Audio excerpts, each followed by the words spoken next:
Marcus Chen's hand trembled on his plasma rifle as he stared at the massive claw marks gouged into the frost-covered earth, tracks that led directly to the small habitat dome on Survey Outpost Theta-7 where the Vrynn sisters lived, and his mind raced with a single terrifying question. Which one of them was the predator? The distress beacon had activated 47 minutes ago, screaming across the frozen wasteland of Keshvar 4 that something had breached the colony's perimeter, something big enough to trigger the automated defense grid. And as head of security for the human settlement, Marcus had grabbed his gear and rushed into the violet-tinged dawn without hesitation, never imagining the trail would lead here, to the dome shared by Lyrae and Kessa. The two vrynn refugees who had arrived 6 months ago seeking asylum from their planet's brutal civil war, the sisters who had integrated so seamlessly into the colony that everyone had forgotten they were technically aliens, the sisters who had both, in their own way, managed to make Marcus feel things he'd sworn he'd never feel again after losing his family on Earth. He approached the dome slowly, every tactical instinct screaming that this was wrong, that the evidence didn't make sense because vrynn were a civilized species. Humanoid in appearance, with luminescent silver skin and eyes that shifted color with their emotions, known across the sector for their diplomatic prowess and cultural sophistication, not for leaving tracks that looked like they belonged to something that could tear through reinforced steel.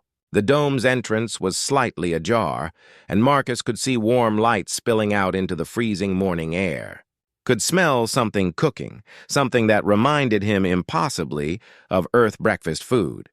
And the normalcy of that scent clashing with the violence of the claw marks created a cognitive dissonance that made his head spin. He activated his comm unit, keeping his voice low as he reported his position to Central Command, then shouldered his rifle and pushed through the entrance, ready for anything except what he actually found.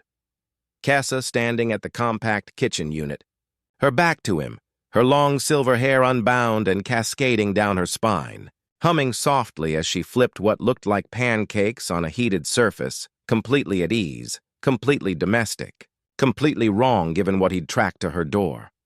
"Marcus," she said without turning around, and her voice carried that melodic quality all vrynn possessed, like wind chimes in a summer breeze. "You're earlier than I expected, but breakfast is almost ready. So please put down that ridiculous weapon and sit down before the synth cakes get cold." Her casual tone, the complete absence of surprise or fear, sent ice down his spine because it meant she'd known he was coming, had known he'd find the tracks, had been waiting for exactly this moment. "Kessa, I need you to turn around slowly and keep your hands where I can see them," Marcus said, falling into the formal cadence of security protocols, even though every fiber of his being was screaming that this couldn't be happening, that Kessa, with her gentle laugh and her passion for Earth literature and her habit of touching his arm when she talked, couldn't possibly be connected to the carnage those tracks implied. She sighed, a sound of disappointment rather than fear, and turned to face him with her hands raised, her eyes shifting from their usual calm amber to a troubled violet. And Marcus saw that she was wearing a simple nightdress, her feet bare. No signs of dirt or blood or evidence of recent violence anywhere on her slender frame. "The tracks aren't from me," she said quietly, holding his gaze. "They're from Lyrae. And before you ask the obvious question, yes, I've known what she is since we were children, and yes, I've been covering for her our entire lives, and yes, I understand that makes me complicit in whatever you think has happened, but Marcus, I promise you, no one in your colony has been hurt." The words hit him like a physical blow, because Lyrae was the other half of this impossible equation.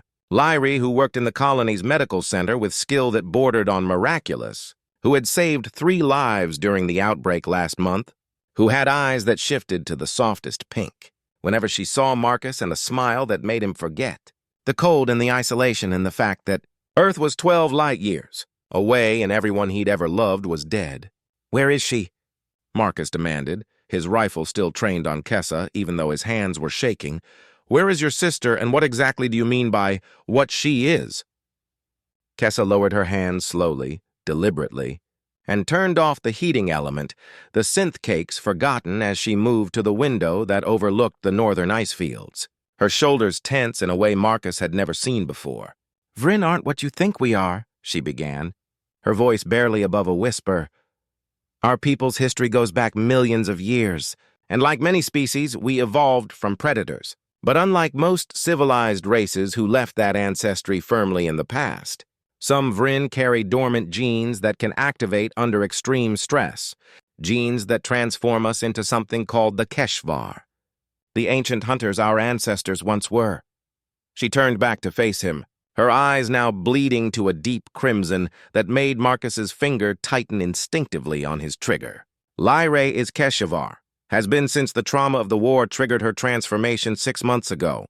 Right before we fled to your colony, and I've been helping her manage it, teaching her control, protecting her secret.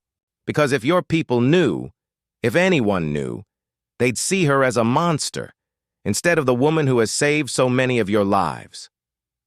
Marcus felt his world tilting, felt every certainty he'd built over the past months crumbling like sand, because he'd been falling for Lyrae, had been fighting against it because fraternization between security personnel and colonists was discouraged. But he'd been losing that battle with every conversation in the medical bay, every shared meal in the commons. Every moment her eyes shifted pink and she looked at him like he was something precious. If she hasn't hurt anyone, then what's with the tracks? He asked, lowering his rifle slightly, not quite ready to trust, but not quite ready to condemn either. She hunts, Kessa said simply. The local fauna. The ice stalkers that sometimes threaten your perimeter. She hunts them at night to feed the Keshvar's needs and to protect the colony from threats you don't even know about. She's been your guardian in the darkness while pretending to be just another refugee seeking shelter. The revelation should have made Marcus angry. Should have triggered all his training about security protocols and the need for transparency.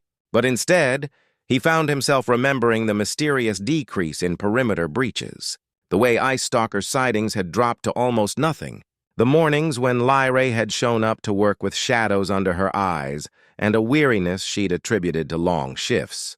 I need to see her, Marcus said, making a decision that was probably going to cost him his position, but feeling absolutely certain it was the right one.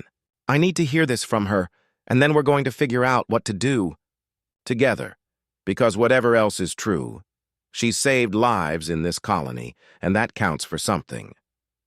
Kessa's eyes shifted back to Amber, relief flooding her features, and she nodded quickly. She's in the substructure beneath the dome, in a chamber we excavated secretly over the past months, a place where she can be what she is without fear of discovery. But Marcus, you need to understand something before you go down there. She crossed the small space between them and placed her hand on his arm, the same gesture Marcus had seen her sister make countless times. And he realized suddenly that both sisters had the same mannerism, the same need for physical connection when emotions ran high. Lyrae loves you, Kessa said, her voice intense with an urgency that made his heart race. She loves you in a way that my people rarely experience. What we call the shentar, the soul binding. And it's tearing her apart because she believes you could never accept what she truly is. And I'm telling you this not to manipulate you, but to prepare you, because when you see her in her true form, you're going to be frightened. And your reaction in that moment will determine whether she embraces her humanity or surrenders to the beast. Marcus wanted to protest, wanted to say that nothing could change how he felt. But the words died in his throat because he didn't actually know how he felt. Hadn't allowed himself to examine the tangle of emotions Lyrae inspired. And now he was going to confront her in whatever monstrous form the Keshvar transformation created. And there was a very real possibility he'd react with fear or disgust, or the kind of revulsion that would destroy whatever connection existed between them. "Show me," he said quietly, and Kessa led him to a hidden panel in the floor, revealing a ladder that descended into darkness. And as Marcus climbed down into the subterranean chamber, he heard sounds that made his blood freeze, growling, the scrape of claws on stone, breathing that was too heavy and too deep to be human or even humanoid. The chamber below was larger than should have been possible, must have taken months of secret excavation, and it was lit by bioluminescent fungi that cast everything in an eerie blue-green glow. And in the center of that otherworldly light stood something out of nightmare and dream combined. The creature was massive, easily 8 feet tall, covered in silver fur that seemed to shimmer with its own internal light. with a muscular digitigrade stance that spoke of incredible speed and power, arms that ended in curved claws that could definitely have left the tracks Marcus had followed, and a face that was somewhere between wolf and something utterly alien, with too many eyes and a mouth full of crystalline teeth. But it was the eyes that stopped Marcus's heart. Because even in this monstrous form, even transformed beyond recognition, those eyes shifted through colors he knew intimately. And when they landed on him and flooded to a pink so vivid it was almost painful, he knew without question that he was looking at Lyrae. "You weren't supposed to see me like this," the creature said, and the voice was Lyrae's but deeper, harmonically complex, carrying overtones that resonated in Marcus's chest. "Kessa promised she'd keep you away. Promised I'd have time to say goodbye before I left the colony forever. Because this is what I am now, Marcus. This is the truth I've been hiding. And I understand if you're disgusted, if you want to call your security team and have me contained or eliminated. I understand and I won't fight it." She sank to the ground, making herself smaller, less threatening, and the gesture was so heartbreakingly vulnerable that Marcus found himself moving forward before his conscious mind caught up. Found himself kneeling in front of this impossible being and looking into eyes that held all the intelligence and compassion and warmth he'd come to associate with the woman he'd been trying not to love. "How long have you been protecting the colony?" he asked, and the question clearly wasn't what Lyrae expected, because her eyes flickered to confusion, cycling through several colors before settling on uncertain amber. "Since the second week we arrived," she admitted. "I heard the Ice Stalkers planning a coordinated attack on your livestock pens. Heard them in ways my vrynn hearing couldn't normally detect, and the keshvar took over. And I killed 6 of them before they could breach your defenses. And afterward I was horrified by what I'd done. By the violence I was capable of, but also by how right it felt, how clear my purpose became." "You've been saving us," Marcus said, the realization settling over him with absolute clarity. "You've been out there in the dark, fighting things we don't even know about.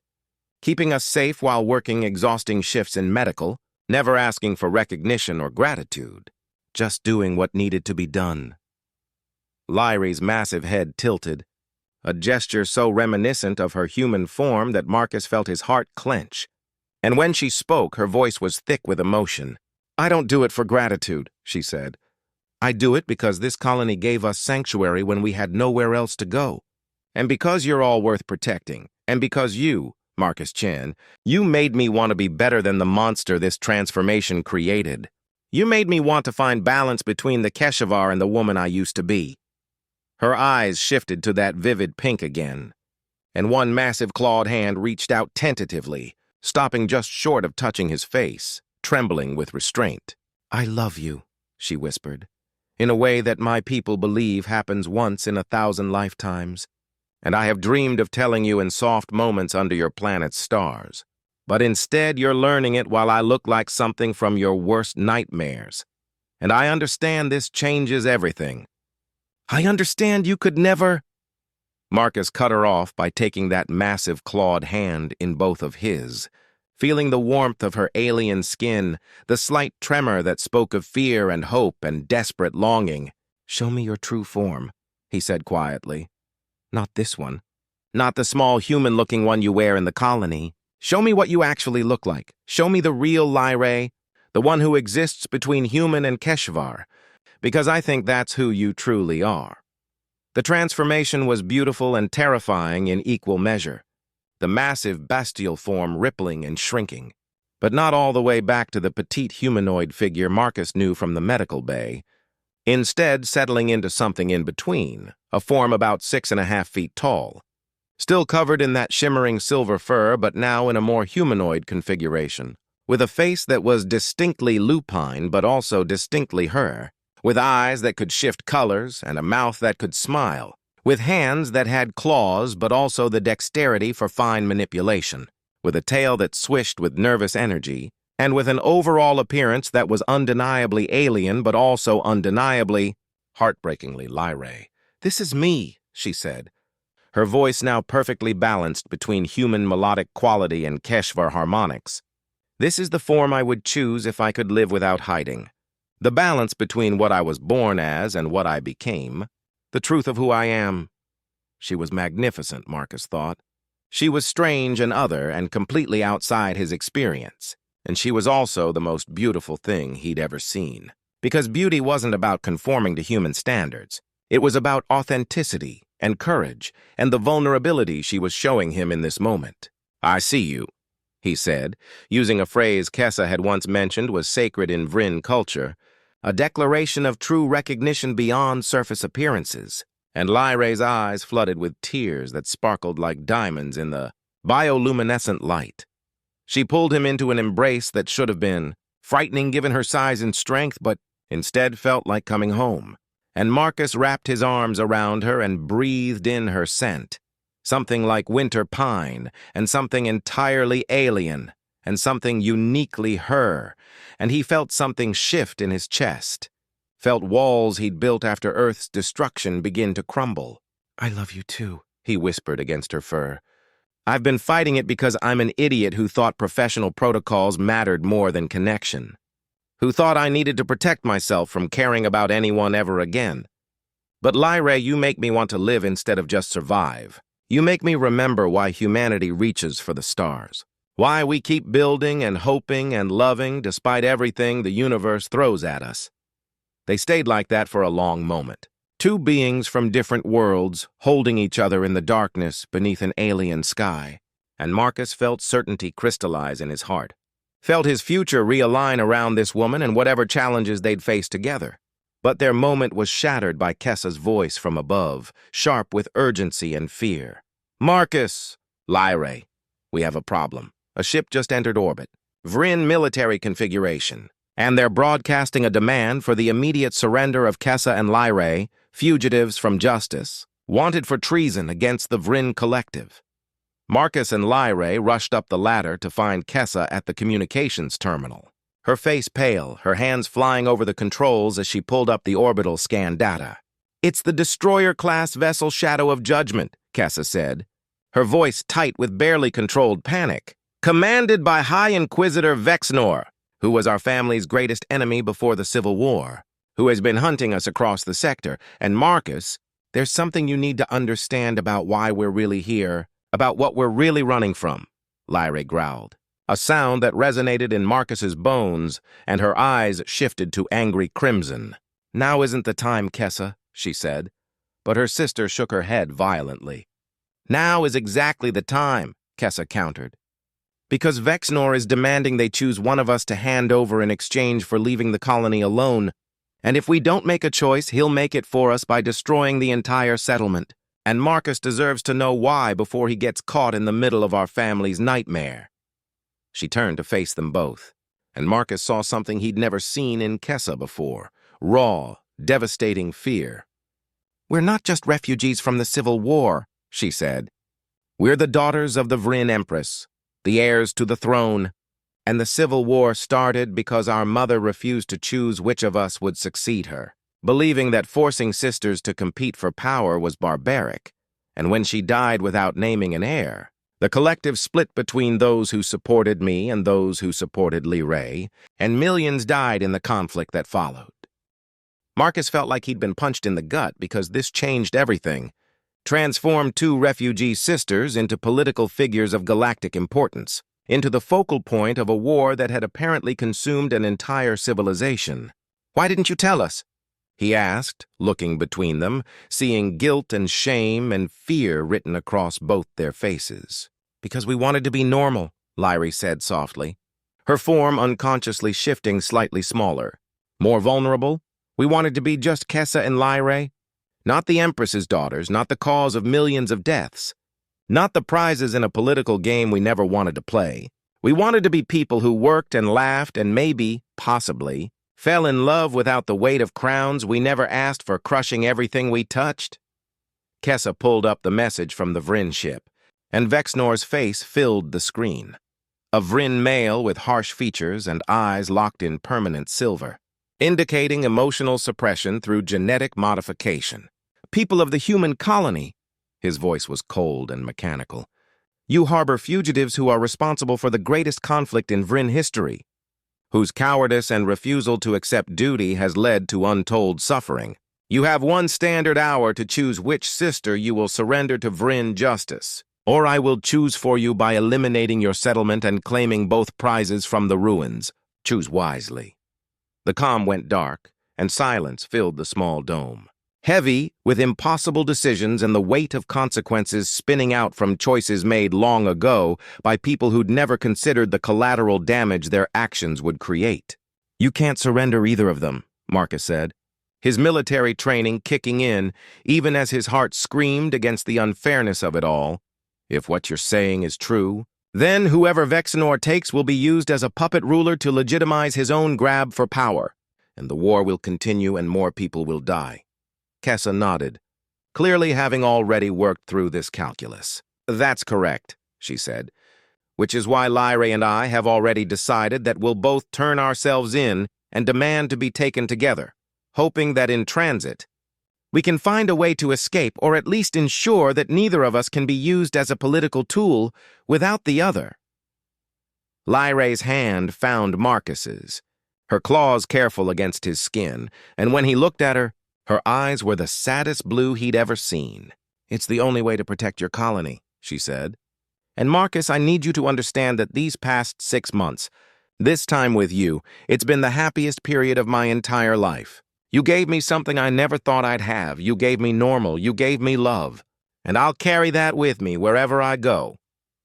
Marcus's mind raced, sorting through tactical possibilities, strategic options, anything that didn't end with Lyra walking onto that ship and out of his life forever. And then he remembered something from the colony's founding charter, something that had seemed like an abstract legal protection but might now be their salvation. This colony operates under Earth Alliance sovereignty, he said slowly. Pieces clicking together, which means we're technically Earth territory, and the Earth Alliance has very specific laws about political asylum and extradition, laws that were written after the Proxima crisis specifically to prevent powerful alien factions from using human settlements as hunting grounds for their internal conflicts. He pulled up the colony's legal database, his fingers flying across the controls, and yes, there it was. Article 47 of the Colonization Charter. No person under Earth Alliance protection may be surrendered to foreign powers for political purposes without full legal proceedings and explicit consent of both the individual and the Earth Alliance Security Council. Kessa's eyes widened as she read over his shoulder. You're saying you could grant us formal asylum? She asked, hope creeping into her voice. I'm saying the colony director could, Marcus corrected. But she's 300 kilometers away at the mining outpost, and we have 53 minutes left. So we need to get creative about the chain of command. He opened a secure comm channel to the colony's central administration, and to his immense relief, Deputy Director Sarah Martinez answered immediately, her dark eyes sharp with concern. Marcus, we've been monitoring the vrynn ship. What's your situation? She asked, and Marcus took a breath and made a choice that would either save everyone or doom them all. I'm at the vrynn sisters' residence, and I'm formally requesting that you grant them emergency political asylum under Article 47 and prepare to defend that decision to a potentially hostile alien power, he said, then added, and Sarah, you need to know that they're not just refugees. They're the daughters of the vrynn Empress, and this is about to become incredibly complicated. To her credit, Sarah didn't hesitate. Do you trust them? She asked, and Marcus looked at Lyra's face, at the hope and fear and love written in every line of her alien features, and he knew his answer with absolute certainty. With my life, he said. They've been protecting this colony for 6 months while we didn't even know we needed protection. And if we abandon them now, we're saying that human values only matter when they're convenient, that our promises of shelter and safety are conditional on people being useful to us. And I didn't survive Earth's destruction and come 12 light years to build a new world just to recreate the same cowardice and expedience that doomed the old one. Sarah was quiet for a moment, and Marcus could almost hear her weighing the political ramifications, the potential danger to the colony, the 1,000 reasons to take the safe path and hand over 2 aliens to save 300 humans. But when she spoke, her voice was firm with conviction. Asylum granted, she said. Formal documentation is being filed with the Earth Alliance Council now, and I'm activating the colony's defense grid. It won't hold against a destroyer-class ship for long, but it'll make a point.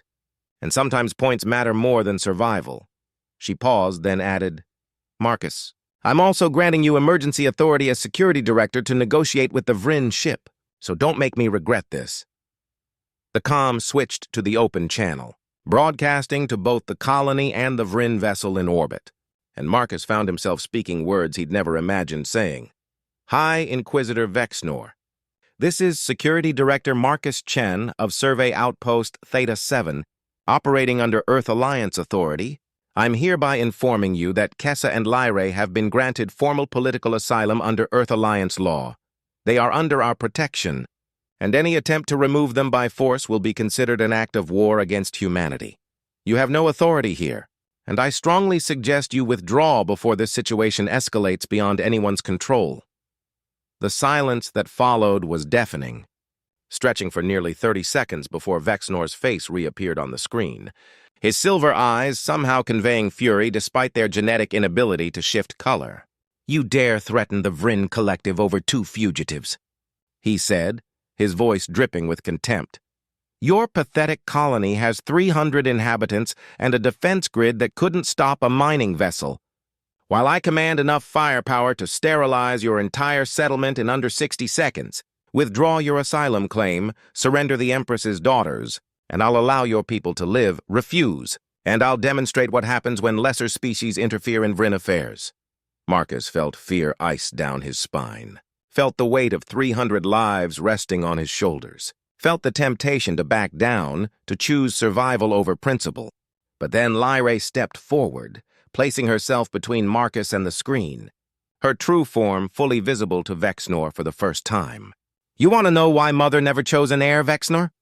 She said, her voice carrying harmonics that made the air vibrate. It's because she knew that any system requiring sisters to become enemies was fundamentally broken. She knew that power built on forcing people to choose between love and duty would always corrupt those who seized it. And she died hoping we'd be brave enough to forge a different path, to show our people that cooperation was stronger than competition, that there was another way forward. Kessa moved to stand beside her sister, and Marcus saw something pass between them. Some silent communication that spoke of shared history and unbreakable bonds and decisions made in the space between heartbeats. We reject your ultimatum, Vexnor, Kessa said, her voice strong and clear. We reject the false choice you're offering. We reject the system that made you believe you could hunt us across the stars. And we claim our right to choose our own path, to live as we wish, to love whom we wish. And if that means standing with these humans against your threats, then we'll do so gladly. Lyrae's hand found Marcus's again, and she looked at him with eyes that had shifted to that vivid pink, and she said words that would echo through his memory for the rest of his life. Some choices aren't about winning. They're about deciding who you want to be when everything is on the line. Marcus squeezed her hand, feeling the strange texture of her fur, the warmth of her skin, the slight tremor that betrayed her fear, and he knew that whatever happened next, this moment, this choice to stand together against impossible odds, this was what being human meant. This was what they'd carried across the stars. Not just technology or ambition, but the stubborn insistence that love and loyalty and doing the right thing mattered more than survival. Vexnor's face twisted with rage, and he opened his mouth to deliver what was surely the order to fire. But before he could speak, the comm screen suddenly split, a new signal overriding the connection, and a vrynn woman appeared on screen, older, regal, with eyes that shifted through colors with bewildering speed and wearing robes that marked her as high nobility. Inquisitor Vexnor, you will stand down immediately, she said, her voice carrying absolute authority. I am Counselor Shayryn, leader of the vrynn diplomatic corps, and I'm formally countermanding your pursuit of the Empress's daughters, and ordering your immediate return to vrynn space to face inquiry into your unauthorized military actions in Earth Alliance territory. Vexnor's silver eyes somehow widened, and Marcus saw something he never expected to see from the arrogant Inquisitor: fear. Counselor, these fugitives are responsible for, he began, but Shayryn cut him off with a gesture. They're responsible for having the courage to refuse a system that was destroying our civilization, she said sharply. And in the 6 months since they disappeared, since the factions lost their focal points, since we were forced to actually talk to each other instead of fighting over which sister to crown, we've made more progress toward peace than we achieved in 3 years of war. The Empress knew exactly what she was doing when she refused to choose. She was forcing us to evolve beyond our worst instincts, and her daughters understood that the only way to break the cycle was to remove themselves from the equation entirely. Vryn's gaze shifted to Kessa and Lyrae, and her eyes flooded with a warm gold that Marcus had learned indicated affection and respect. "Your Highnesses," she said with genuine warmth, "the Vrynn Collective has voted to abolish the monarchy and establish a representative council government. Your mother's dream of moving beyond individual rule has been realized, and while we would welcome your participation in the new government if you choose to return, we also recognize your right to live as you wish, wherever you wish, free from the burdens of crowns you never wanted." Tears streamed down both sisters' faces, and Marcus felt his own eyes burning. Because this was a happy ending he'd stopped believing in somewhere around the moment Vexnor threatened to sterilize the colony. "We'll visit," Kessa said, her voice thick with emotion. "We'll help however we can, but our home is here now, with people who see us as Kessa and Lyrae instead of political symbols, with a community we've chosen, and that's chosen us in return." Lyrae nodded agreement, then added with a small smile, "And I'm in love with a human who accepts me as a keshvar, which is something I never imagined possible. So if it's all the same to the collective, I'd like to stay and see where that goes." Sharon's eyes shifted to an amused lavender, and she looked at Marcus with what he could only describe as a knowing smile. "The human who stood against a vrynn warship to protect our princesses?" she asked. "Yes, I can see the appeal. And Security Director Chen, you should know that the Vrynn Collective will be formally thanking Earth Alliance for providing sanctuary to our people during their time of need, and specifically thanking your colony for the protection and kindness you've shown. Expect some very generous trade agreements in your future." The calm shifted back to Vexnor, whose face had gone through several interesting color changes and now seemed resigned to defeat. "You're fortunate, human," he said to Marcus. "Fortunate that politics have shifted, that the winds of change have blown in your favor. But know this, the choice you made today, to stand against impossible odds for people you'd only known months, that kind of courage is rare in the galaxy, and the Vrynn Collective respects strength of conviction above all else. You and your people have earned our respect, and that's worth more than any trade agreement." The comm went dark, and moments later, orbital scans confirmed that the Vrynn warship was breaking orbit and leaving the system, and the threat that had hung over them like a sword for the past hour simply evaporated, leaving behind the aftermath of adrenaline and relief and the slow realization that they'd actually survived. Marcus turned to find Lyrae looking at him, her true form somehow even more beautiful in the relief of survival, her eyes cycling through colors too quickly to name. And she said, "You really stood against a warship for me? You really chose to risk everything for a woman who isn't even human, who comes with enough political baggage to fill a cargo hold, who transforms into a monster that hunts in the darkness." He cupped her furred face in his hands, marveling at the softness, at the way she leaned into his touch, at the trust and love and vulnerability in her color-shifting eyes. "You're not a monster," he said firmly. "You're Lyrae. You're the woman who saves lives in medical and protects the colony in the dark and makes terrible jokes about Earth literature that you don't quite understand. You're the person who showed me that love doesn't have to look like what I expected to still be real and powerful and worth fighting for. And yes, I chose you. I'll choose you every time, in every timeline, against every threat, because some choices aren't really choices at all. They're just recognitions of truth." They kissed then, and it was strange and perfect. Her lupine features different from human, but the emotion behind it universal. And Marcus felt something slot into place in his heart, felt the future realign around this impossible relationship and the adventure it promised. Kessa cleared her throat delicately, reminding them they weren't alone. And when they broke apart, she was smiling, her eyes a warm amber.